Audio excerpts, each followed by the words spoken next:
Good morning बच्चों। आज हम आपको कबीर दास जी द्वारा रचित साखी के कुछ आगे की दोहे की व्याख्या आपको बताएंगे। ये 10वां दोहा है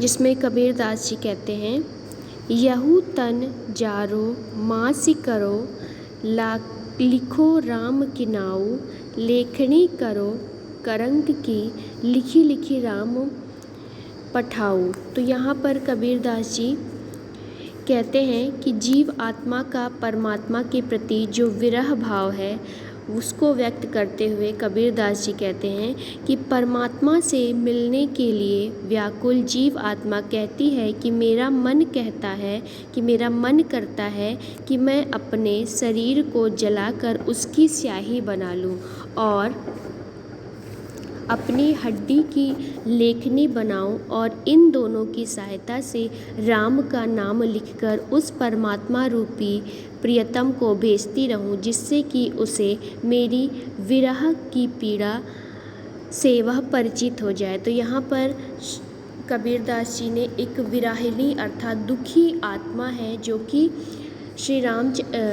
जो कि राम को या फिर ईश्वर को अपनी जो विरह है उसको व्यक्त करती है।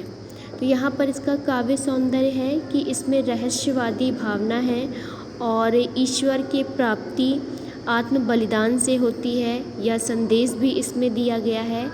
और छंद है दोहा, रस है शांत, प्रसाद है गुड़ और भाषा है सिंधु कक्कड़ी। अगला है, कै बिराहिनी को मीच दे, कै आप दिखलाई, 8 पहर का दक्षिणा, मुँह पे सहा न जाए।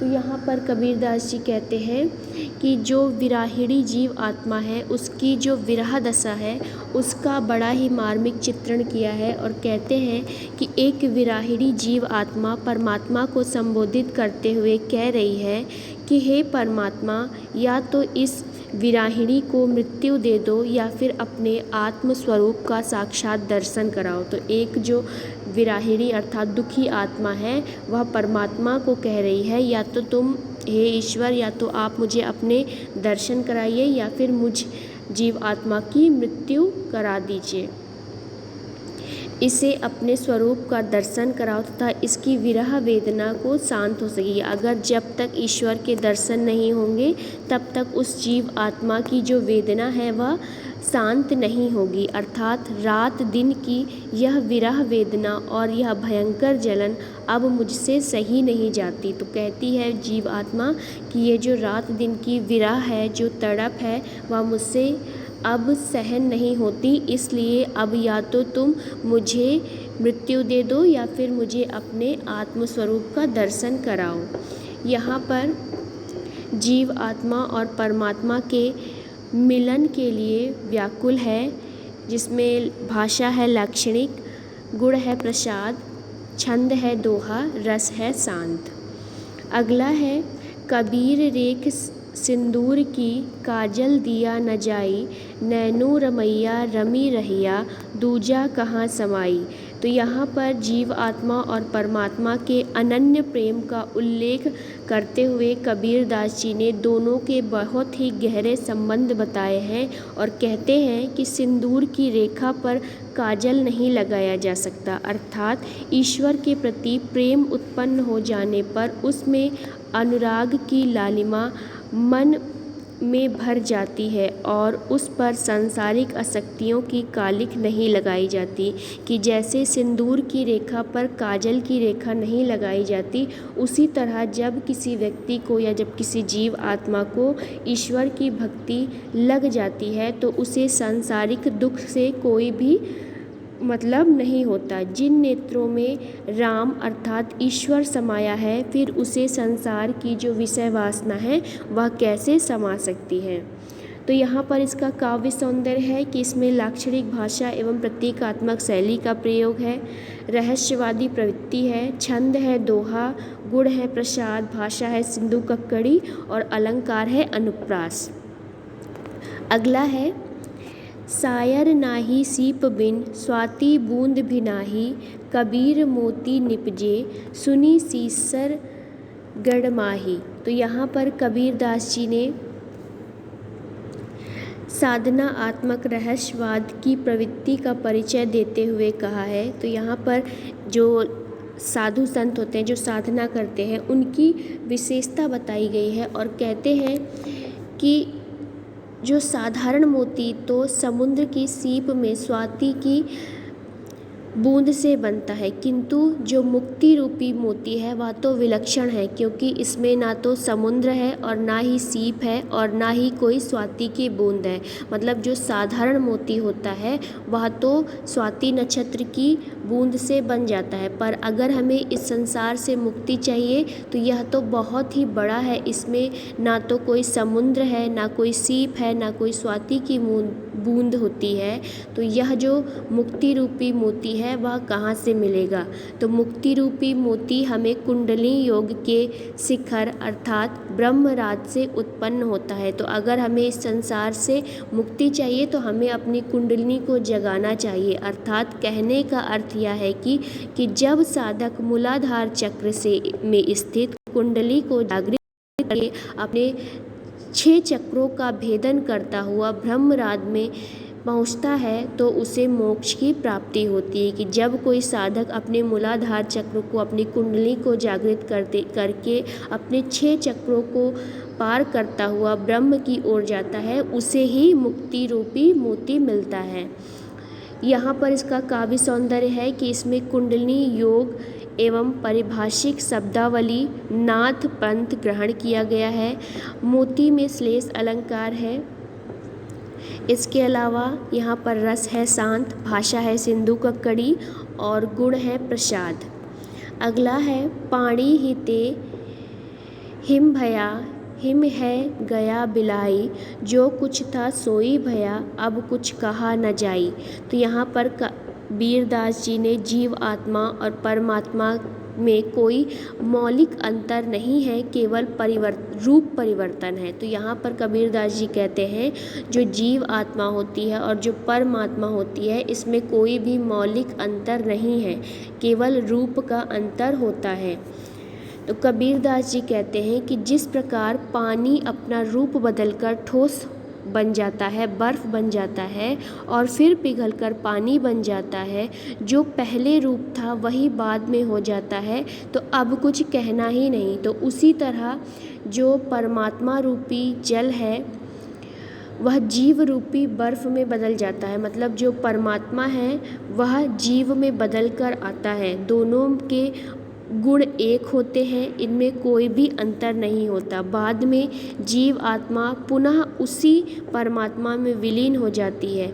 उसका जो रूप पहले था, जो रूप जन्म से पहले था, वही जन्म मृत्यु के बाद हो गया।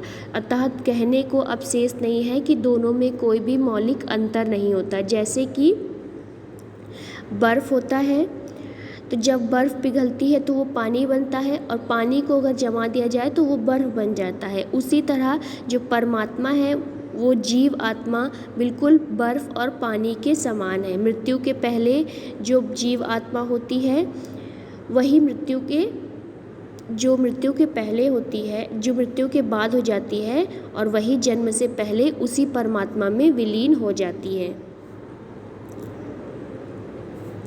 यहाँ पर जीव आत्मा और परमात्मा की एक रूपता का उल्लेख प्रतीकात्मक शैली में किया गया है।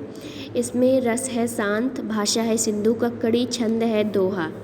अगला है पाखी उड़ी गगन को, पायड़ रहा परदेश, पानी पिया चच बिन, भूली गया यहु देश। तो यहाँ पर कबीरदास जी ने कुंडलिनी द्वारा सहस्त्रार चक्र में अमृत रस पाने का उल्लेख किया है और कहते हैं कि जब साधक कुंडली जागृत करके सहस्त्रार रूपी चक्र में गगन की ओर चलती है तब यह योगी देह बंधन से मुक्त हो जाती है। कि जब किसी साधक की, जब किसी जीव की या जब किसी व्यक्ति की कुंडलिनी जागृत होकर सहस्त्रार चक्र में पहुंच जाती है तो वह इस संसार का जो देह बंधन है, इस संसार का जो मोह रूपी बंधन है, उससे मुक्त हो जाता है। उस ब्रह्मनाद को प्राप्त करके जीव आत्मा सांसारिक माया और मोह के बंधन से मुक्त हो जाती है। और तभी जब उसे ब्रह्मनाद अर्थात जब उसकी कुंडली ब्रह्म चक्र में चली जाती है, सहस्त्रार में चक्र में चली जाती है, तो वह जीव आत्मा सांसारिक माया और मोह के बंधन से मुक्त हो जाता है। यहाँ पर इसका काव्य सौंदर्य है कि इसमें हठ योग साधना का वर्णन प्रतीकात्मक शैली में किया गया है। इसमें विभावना अलंकार है, रस है शांत, भाषा है सिंधु कक्कड़ी, छंद है दोहा और गुण है प्रसाद। अगला है पंजरी प्रेम प्रकाशिया अंतरी भया उजास, मुख कस्तूरी महमही बाणी फूटी बास। यहाँ पर कबीरदास जी ने कहा कि ईश्वर के प्रति प्रेम जागृत होने पर मुख में राम नाम बस जाता है और हृदय में ज्ञान का प्रकाश भर जाता है। कि जब ईश्वर के प्रति हमारा प्रेम जागृत होगा तो हमारे मुख में केवल ईश्वर का नाम रहेगा और हृदय में ज्ञान का प्रकाश भर जाता है। जब किसी साधक के मन प्राण और शरीर में ईश्वर का प्रेम उत्पन्न हो जाता है तो उसका जो अंतःकरण प्रकाश वह भर जाता है।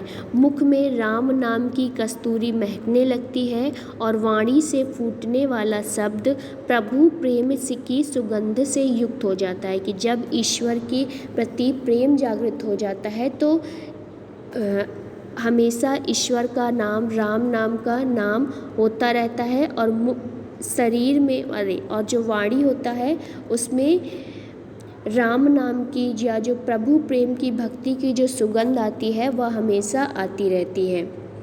यहाँ पर इसका काव्य सौंदर्य है कि इसमें प्रतीकात्मक शैली का प्रयोग हुआ है।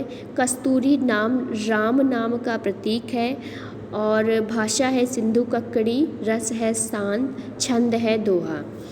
तो बच्चों आज हमने आपको साखी के 16 दोहे तक पढ़ा दिया है। आज के लिए बस इतना ही।